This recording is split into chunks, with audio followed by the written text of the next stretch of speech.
All right, I'm going to start right out with a few disclaimers. Number one, Ed was not here, so I didn't pick up the sermon outlines. They're late, but they're back there. That's Ed's fault. Just make sure you understand it's Ed's fault. I might have you repeat that with me. It is Ed's fault. So when he gets back, you understand? All right, number two, my next disclaimer fits a pattern that seems to have carried over to tonight. Based on the outline this morning, I am not in favor of discouraging all forms of incorruption. I'm in favor of discouraging all forms of corruption. Now, only one person told me about it. That's odd for the Richmond Church. So that was from this morning. Tonight, you're going to notice a few more. It begins in the title. Wrong word. Devices, not devises. But there's another one in there. We'll look at it in a minute. But those are my disclaimers for the evening. Those of you who, like myself, can't stand those things when you see them in town. Does it drive you crazy when you see a sign misspelled somewhere? Does it drive you crazy when you're in line at a grocery store and it says, this line for 5 items or less? That's wrong. It's 5 items or fewer. And I always tell them every time. And they look at me like I'm nut. That's fine. But those kinds of things drive me crazy. So if I notice it first in the outline, it gives myself a pass. That's why I look at it. If I don't catch it, that's when I'm in trouble. So there's my disclaimer. Let's go to 2 Corinthians chapter 2. Tonight is going to be very practical and, get this, very short.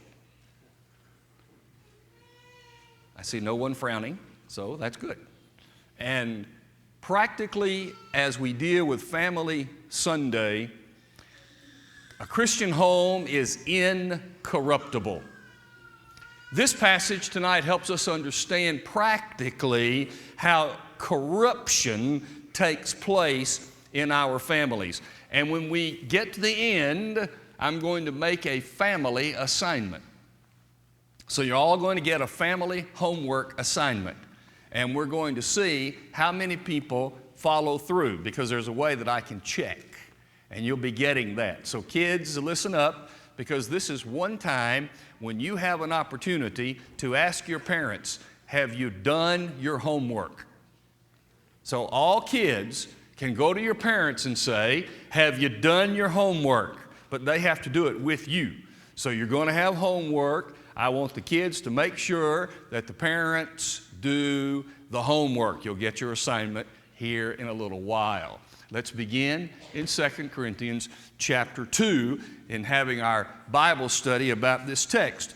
Now, if you notice what's going on when he began reading, he talked about someone who was grieved and was made sorry.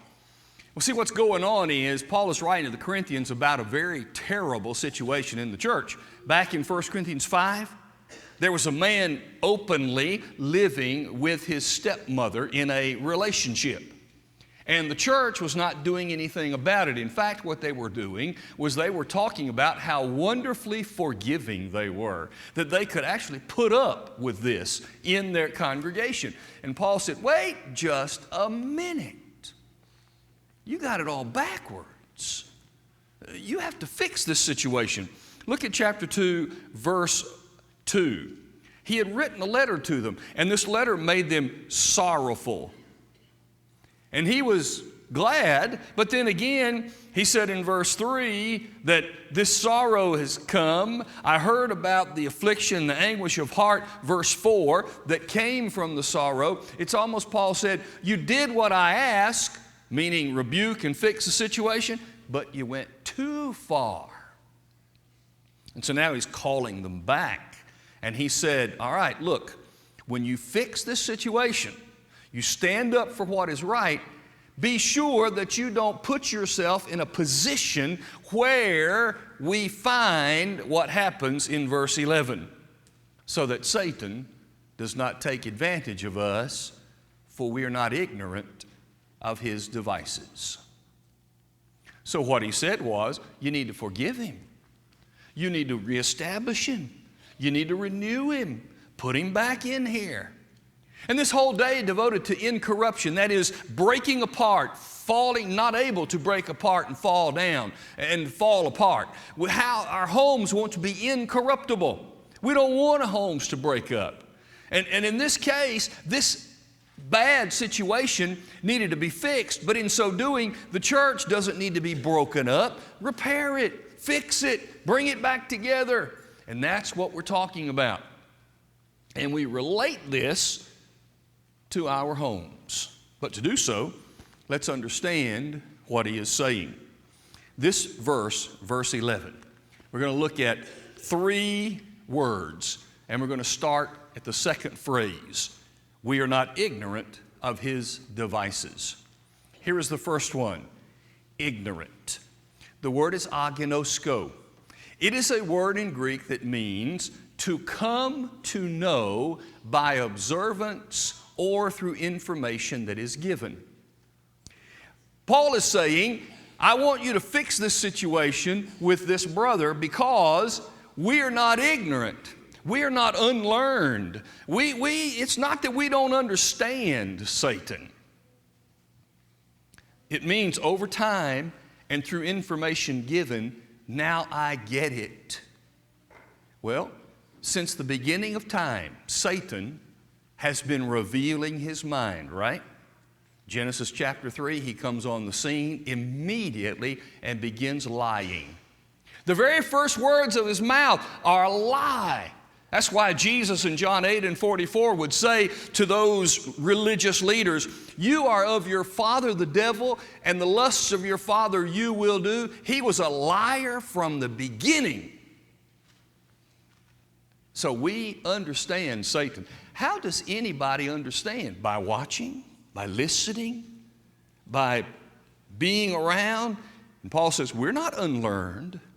We're not ignorant of this situation. We understand Satan. And therefore, he is saying, here's a warning, here's a situation. Second word. The word is devices. This is the other place on your outline that is wrong. In the outline, if you have it, where it says the Greek word for ignorant is, forget that, it's the Greek word for devices, used 3 other times in the New Testament. Notice here, we are not ignorant of his devices.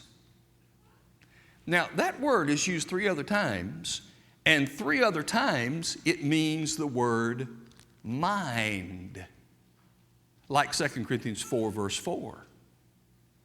Now, think about this for a minute. What is he saying?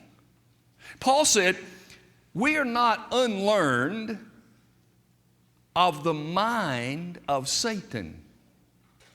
We know his intentions. We know his attitudes. We know what he wants. We've seen his mind by his actions. Yes, the devices are true because his mind forms the things that he's going to use. But Paul is not talking about those things. He's talking about his mind. He said, we understand him. We're not ignorant about Satan's mind. It's not unclear to us how he thinks, what he thinks about, what his intentions are. In fact, it is very clear. We're not ignorant of his mind. We are not unlearned about what he thinks, says, or does. Move to the next one. Lest Satan should take advantage of us. This is the word that we will be using for the homework assignment. The word here is a word that means to covet, to have overmuch. Especially it relates to one who lusts after something that belongs to somebody else. Lest Satan should get an advantage of us. Here's what Paul is saying. This word is a word that is used this way. You ever seen kids who are together and one of them has what you would use a phrase, all the marbles. All the marbles. And they're hoarding them, all the marbles. And all of a sudden, this other child over here finds a marble and is playing with it. What does this kid want? That marble. Why? Because I don't have them all. And I want them all. And so this child, this kid, has 20 marbles. And one little one over here. And now he's going to try to hold on to these and protect them and yet go get the one. That is Satan. And that's what it means to be this way, to try to take advantage of someone. Here is what Paul is saying. Satan already has who? The people in the world, right? He already has them. How hard does he have to work to hold on to them? Well, sometimes not too hard, but he has them. There he is. So what is his goal? His goal is to get those he does not have. Who's that? You and me. At least that ought to be the case. So he's after us. And Paul is saying, with these people who were in a situation where it was tearing up the church, he was saying, if you don't fix this, Satan has an opportunity to grab something else that does not belong to him. And if you don't fix this, you will be responsible for giving Satan more, because what he wants is what belongs to God. Here's Satan with a bunch of marbles, and he sees one more over here he doesn't have, and he wants to grab you, or he wants to grab me and pull us into his plan, lest Satan should get advantage of us. Paul said to these people, listen, if you don't act right toward this Christian brother who has been rebuked, who has been disciplined, but apparently who had been penitent, if you don't bring him back and if you don't repair this situation, the church becomes corrupted because Satan gets a foothold and he drags others into his camp who don't belong to him. Now, we could take a whole time and just talk about how the church can give Satan a foothold within us as a congregation. But instead, let's concentrate on Family Day in our homes.